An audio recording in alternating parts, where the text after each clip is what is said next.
One last thing before we get into our interview with Max Cavalera. Mudvayne's Chad Gray says most new music sounds the same. There's nothing separating one band from another. In a recent interview with the Underground Australia, Mudvayne frontman lamented the lack of originality of a lot of the newer hard rock and heavy metal bands, saying that there is nothing separating one band from another. And then talking about the rebirth of the late 90s, early 2000s music.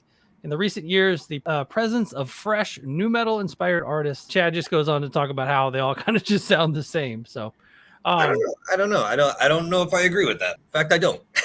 I'll say that just plainly. When you have bands like Slaughter to Prevail and you have bands like Fugitive, that Max brought up, even your bands like Power Trip, and I don't know, there's so many incredible. Orbit Culture is incredible. There really are a lot of bands out there right now that, in my opinion, are really Spirit Box, that are absolutely bring the newfound energy and aspect to it that I think is extremely fresh. It's very rare that I'll go to a show and be like, meh, heard that before. It's right. That doesn't really happen. It's like people have there's so many amazing new bands out there that I feel like it kind of discounts all the things that people have done. If he thinks that metal has become very homogenous and same sounding, then in my opinion, Mudvayne better fucking bring it on the next goddamn record and show everybody what's what. If you're gonna make a blanket statement like that, then you better fucking show that you got something that's way better than everything else. His quote is, "Dude, maybe I shouldn't say this, but I don't give a fuck. Because I'm me and I've got stuff to say and I'm gonna say it. Music now to me, God bless them, new bands, but they sound the same. All new records remind me of the same fucking thing.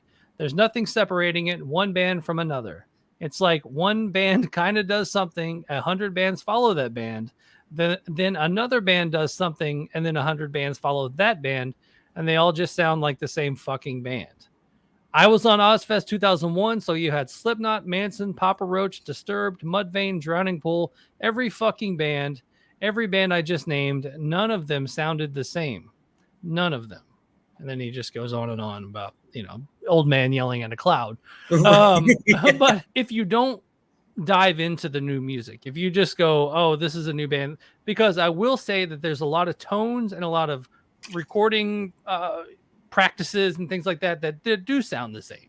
They do kind of, drums a lot of times they'll use the same triggers and they'll use the same this and that. I mean, I get that because back then you didn't have all of the sampling and right, they had Pro Tools, but they didn't necessarily have the Axe effects and all of the different plugins and things like that a lot of bands are using, because obviously someone found a good sound and everybody's running with a good sound. But I do think that there are tons of bands out there that do sound different from one another. They might sound a little similar in the recording, just the nature of the way bands are recorded now. But I think that there's a lot of stuff out here, and from what I've heard from Mudvayne live recently, you're probably going to need some studio magic to help them out.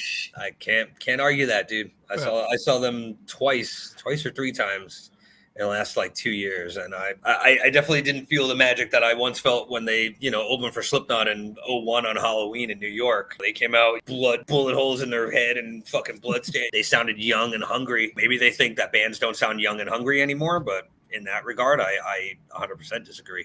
Yeah. But like I said, if that's the case, then fucking bring it, Mudvayne. I want to see it, because it's like, if your record doesn't fucking blow my, melt my face off, then you're just falling into your own word soup.